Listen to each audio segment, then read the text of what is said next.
राधे कृष्ण आप सभी को।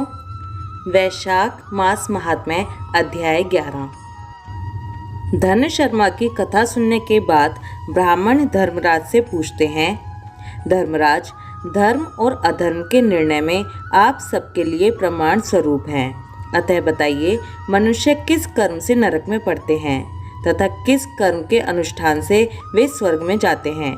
कृपा करके इन सब बातों का वर्णन कीजिए। यमराज बोले, ब्राह्मण, जो मनुष्य मन, वाणी तथा क्रिया द्वारा धर्म से विमुख और श्री विष्णु भक्ति से रहित है, जो ब्रह्मा, शिव तथा विष्णु को भेद बुद्धि से देखते हैं, जिनके हृदय में विष्णु विद्या से विरक्ति है, जो दूसरों के खेत, जीविका, घर, प्रीति तथा आशा का उच्छेद करते हैं, वे नरकों में जाते हैं।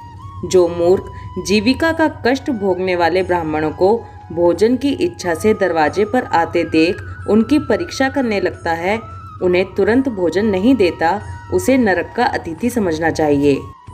जो मूढ़, अनाथ, वैष्णव, दीन, रोगातुर तथा वृद्ध मनुष्यों पर दया नहीं करता तथा जो पहले कोई नियम लेकर पीछे अजितेंद्रियता के कारण उसे छोड़ देता है, वह निश्चय ही नरक का पात्र है।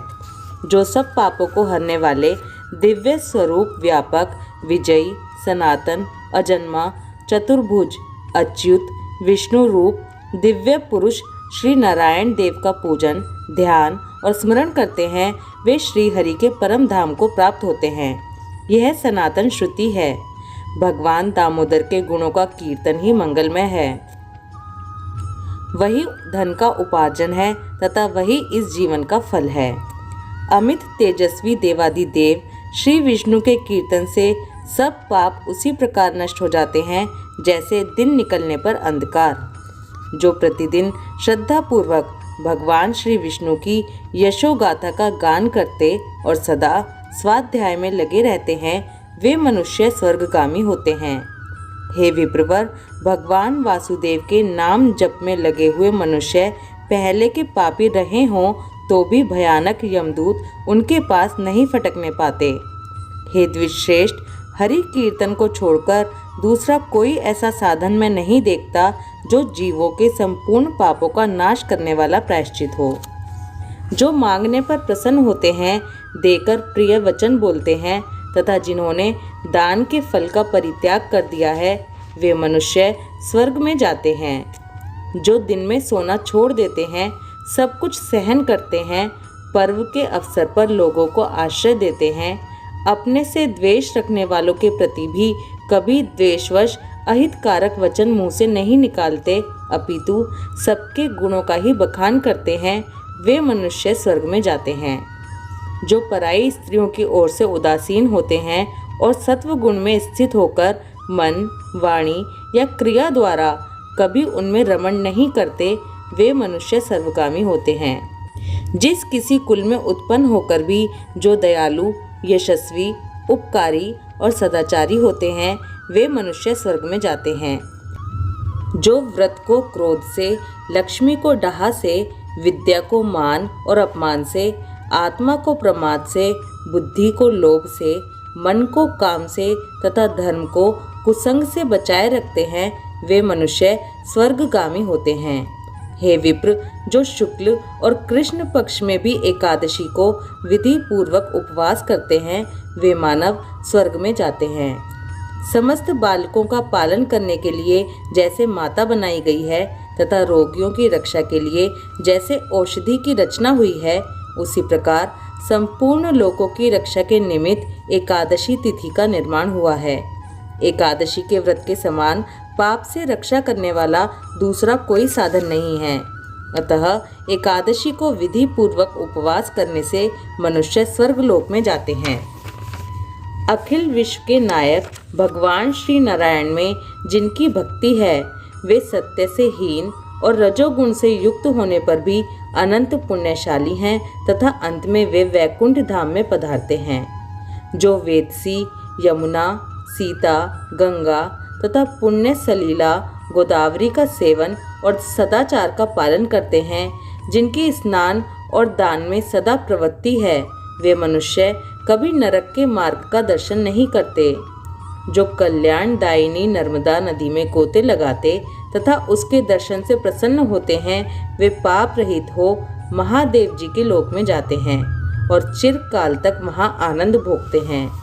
जो मनुष्य चर्मवंती नदी में स्नान करके शौच संतोष आदि नियमों का पालन करते हुए उसके तट पर विशेषतः व्यास आश्रम में 3 रात निवास करते हैं, वे स्वर्गलोक के अधिकारी माने गए हैं।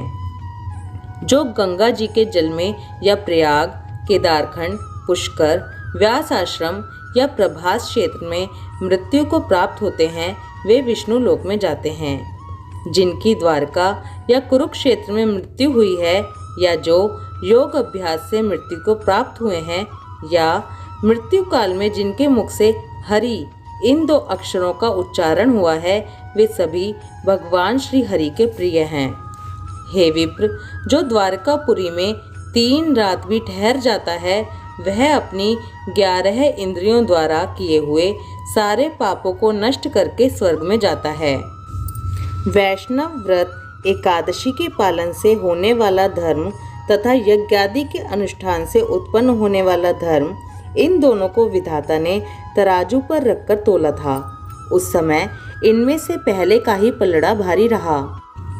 हे ब्राह्मण, जो एकादशी का सेवन करते हैं तथा जो अच्युत अच्युत कहकर भगवान नाम का कीर्तन करते हैं, उन पर मेरा शासन नहीं चलता। मैं तो स्वयं ही उनसे बहुत डरता हूँ। जो मनुष्य प्रत्येक मास में एक दिन अमावस्या को श्राद्ध के नियम का पालन करते हैं और ऐसा करने के कारण जिनके पितर सदा तृप्त रहते हैं, वे धन्य हैं, वे स्वर्गगामी होते हैं। भोजन तैयार होने पर जो आदर पूर्वक उसे दूसरों को परोसते हैं और भोजन देते समय जिनके चेहरे के रंग में परिवर्तन नहीं होता, वे शिष्ट पुरुष स्वर्गलोक में जाते हैं। जो मृत्यु लोक के भीतर भगवान श्री नर नारायण के आवास स्थान बद्रिकाश्रम में और नंदा सरस्वती के तट पर 3 रात निवास करते हैं, वे धन्यवाद के पात्र और भगवान श्री विष्णु के प्रिय हैं। हे ब्राह्मण, जो भगवान पुरुषोत्तम के समीप जगन्नाथपुरी में 6 मास तक निवास कर चुके हैं, वे अच्युत स्वरूप हैं और दर्शन मात्र से समस्त पापों को हर लेने वाले हैं। जो अनेक जन्मों में उपार्जित पुण्य के प्रभाव से काशीपुरी में जाकर मणिकर्णिका के जल में गोते लगाते और श्री विश्वनाथ जी के चरणों में मस्तक झुकाते हैं, वे भी इस लोक में आने पर मेरे वंदनीय होते हैं। जो श्री हरि की पूजा करके पृथ्वी पर कुश और तिल बिछाकर चारों ओर तिल बिखेरते और लोहा तथा दूध देने वाली गौ दान करके विधि पूर्वक मृत्यु को प्राप्त होते हैं, वे मनुष्य स्वर्ग में जाते हैं। जो पुत्रों को उत्पन्न करके उन्हें पिता पितामहों के पद पर बिठाकर ममता और अहंकार से रहित होकर मरते हैं, वे भी स्वर्गलोक के अधिकारी होते हैं। जो चोरी डकैती से दूर रहकर सदा अपने ही धन से संतुष्ट रहते हैं या अपने भाग्य पर ही निर्भर रहकर जीविका चलाते हैं, वे मनुष्य स्वर्गगामी होते हैं। जो स्वागत करते हुए शुद्ध पीड़ा रहित मधुर तथा पाप रहित वाणी का प्रयोग करते हैं, वे लोग स्वर्ग में जाते हैं।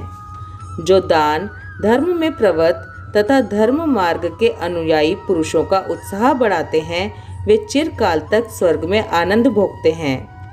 जो हेमंत ऋतु में सूखी लकड़ी, गर्मी में शीतल जल तथा वर्षा में आश्रय प्रदान करता है, वह स्वर्गलोक में सम्मानित होता है। जो नित्य नैमित्तिक आदि समस्त पुण्य कालों में भक्ति पूर्वक श्राद्ध करता है, वह निश्चय ही देवलोक का भागी होता है। दरिद्र का दान, सामर्थ्यशील की क्षमा, नौजवानों की तपस्या, ज्ञानियों का मौन, सुख भोगने के योग्य पुरुषों की सुखेच्छा निवृत्ति तथा संपूर्ण प्राणियों पर दया, ये सद्गुण स्वर्ग में ले जाते हैं। धनायुक्त तप भव सागर से तारने वाला है और पाप को पतन का कारण बताया गया है। यह बिल्कुल सत्य है, इसमें संदेह की गुंजाइश नहीं है।